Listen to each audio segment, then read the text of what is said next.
तो बात करने वाले हैं आज राष्ट्रपति के बारे में और शुरू करते हैं अपने वीडियो को। सबसे पहले जानते हैं कि अगर कोई व्यक्ति राष्ट्रपति बनना चाहता है तो उसके पास में क्या क्या योग्यता होनी चाहिए।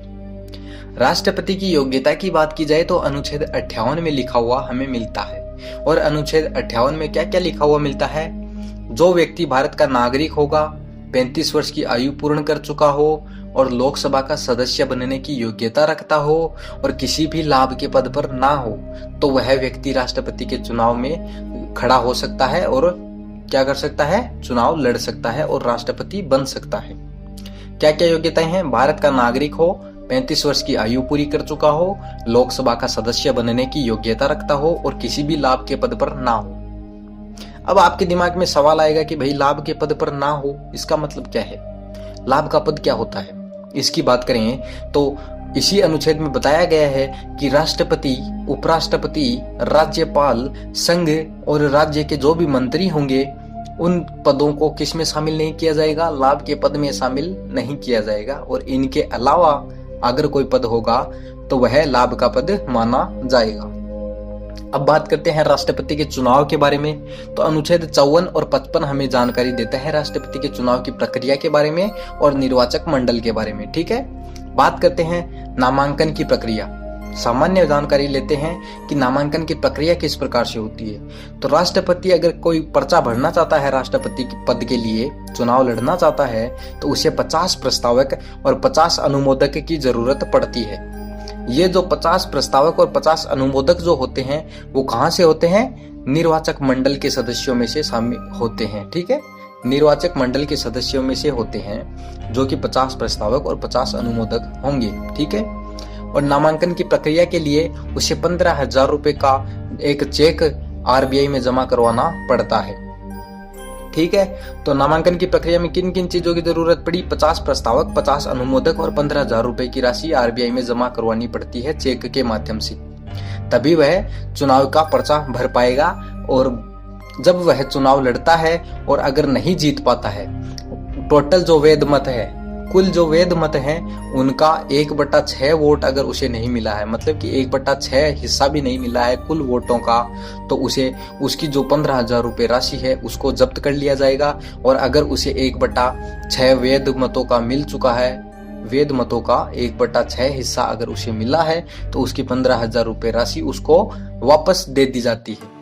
ठीक है, बात करते हैं नामांकन की प्रक्रिया में बदलाव कब कब हुआ। 50 प्रस्तावक और 50 अनुमोदक की जो प्रक्रिया है और 15,000 रुपए राशि की जो प्रक्रिया है यह 1997 से लागू हुई है। लेकिन संविधान तो हमारा 1950 से शुरू हुआ था। तो संविधान जब हमारा शुरू हुआ था तब से लेकर के अब तक लगातार 3 बार बदलाव किए जा चुके हैं। इसका कारण यह है कि कुछ लोग ऐसे थे जो राष्ट्रपति पद की गरिमा को ठेस पहुंचा रहे थे। इसी कारण 50 प्रस्तावक और 50 अनुमोदक की यह रखी जाती है, नियम बनाया जाता है।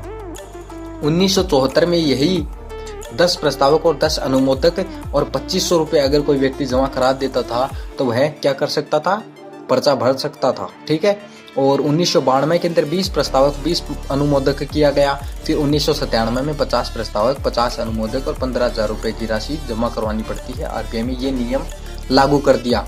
लागू करने का कारण ये था, कुछ लोग ऐसे थे जो राष्ट्रपति पद के लिए चुनाव तो लड़ते थे लेकिन उनको वोट एक भी नहीं मिलता था। तो ऐसे में यह तो गलत काम है, इसलिए राष्ट्रपति प्रक्रिया को सुधारने के लिए यह प्रक्रिया शुरू की जाती है 1997 में। बात करते हैं निर्वाचक मंडल की। अब बात करते हैं निर्वाचक मंडल की। तो अनुच्छेद 54 में हमें दिया हुआ मिलता है कि संसद के दोनों सदनों के निर्वाचित सदस्य, राज्यों की विधानसभाओं के निर्वाचित सदस्य और कौन शामिल होगा? दिल्ली, पुदुचेरी और जम्मू कश्मीर के जो विधानसभा है वहां के निर्वाचित सदस्य इसमें शामिल होंगे। ठीक है, यह होता है निर्वाचक मंडल। संसद के दोनों सदनों के निर्वाचित सदस्य, राज्यों की विधानसभाओं के निर्वाचित सदस्य, दिल्ली, पुदुचेरी और जम्मू कश्मीर के विधानसभाओं के निर्वाचित सदस्य निर्वाचक मंडल में शामिल होते हैं। निर्वाचक मंडल वह मंडल होता है जिसमें राष्ट्रपति के चुनाव की जो प्रक्रिया होगी उसमें जो वोट डालेंगे उन व्यक्तियों के समूह को क्या कहा जाता है? निर्वाचक मंडल कहा जाता है। ठीक है, अब बात करते हैं राष्ट्रपति चुनाव की प्रक्रिया के बारे में। तो राष्ट्रपति चुनाव की जो प्रक्रिया है, राष्ट्रपति चुनाव की जो रीति है वो हमें कहाँ दी हुई मिलती है? अनुच्छेद 55 में दी हुई मिलती है। बात करते हैं इसी की, तो एकल हस्तांतरणीय आनुपातिक गुप्त मतदान प्रणाली का प्रयोग किया जाता है। यहाँ पर एकल हस्तांतरणीय का मतलब है कि एक व्यक्ति का जो वोट होगा, एक विधायक का या फिर एक सांसद का जो वोट होगा, वह किसके पास जाएगा, किन किन के पास में जाएगा? तो वह वोट जितने भी उम्मीदवार खड़े होंगे उन सभी के पास में जाएगा और वह नंबर वाइज अपने किसको चुनेगा? अपने प्रतिनिधि को सही तरीके से चुनेगा। ठीक है, बात करते हैं आनुपातिक प्रतिनिधित्व की। तो अलग अलग राज्यों के प्रतिनिधित्व, अलग अलग राज्यों के जो वोट का वैल्यू होता है वो अलग अलग होता है। विधायकों के वोट का मूल्य में अंतर देखने को मिलता है, सांसद का वोट के मूल्य में कोई अंतर नहीं होता है। बात करते हैं कि विधायक के वोट के मूल्य में अंतर क्यों होता है।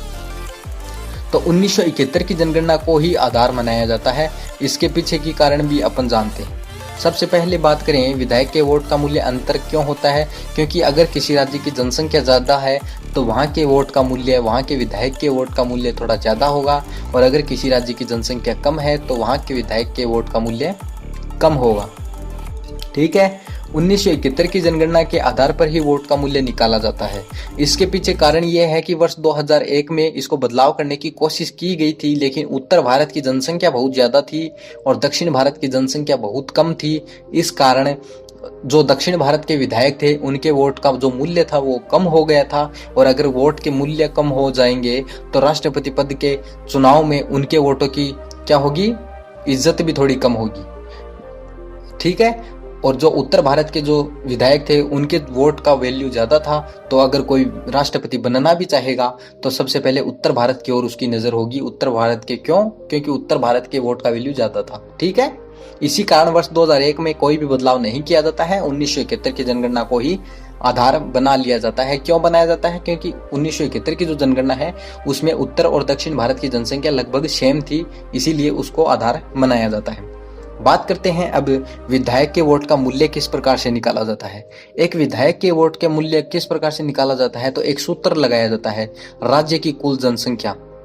जिस राज्य के विधायक का वोट का मूल्य निकाला जा रहा है उस राज्य की कुल जनसंख्या से उन राज्य की विधानसभा की, उसी राज्य की विधानसभा जो है उसके निर्वाचित सदस्यों से भाग करके उसको मल्टीप्लाई कर देंगे 1/1000 से, और जो रिजल्ट निकल करके आएगा वो वहाँ के विधायक का मूल्य निकल करके आएगा। और ऐसे ही इसी प्रक्रिया से सभी राज्यों का निकाला जाएगा और उनको जब जोड़ लेंगे तब आंसर हमारा क्या आएगा। वर्तमान की बात करें तो वर्तमान में विधायक के वोट का मूल्य टोटल कितना है?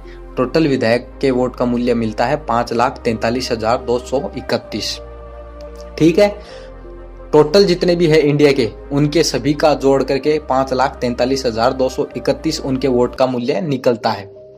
बात करते हैं सांसद के वोट का मूल्य किस प्रकार से निकलेगा। तो सांसद के वोट के मूल्य के लिए भी एक सूत्र काम में लिया जाता है। किस प्रकार से? विधायकों के वोट का मूल्य बट्टा में 776। तो इस प्रकार से अगर अपन करेंगे तो एक सांसद के वोट का मूल्य निकल करके आ जाएगा। अब टोटल सांसद कितने हैं? 776 सांसद है। ठीक है, लोकसभा में 545, राज्यसभा में 233, टोटल मिलाकर के 776 हो जाते हैं।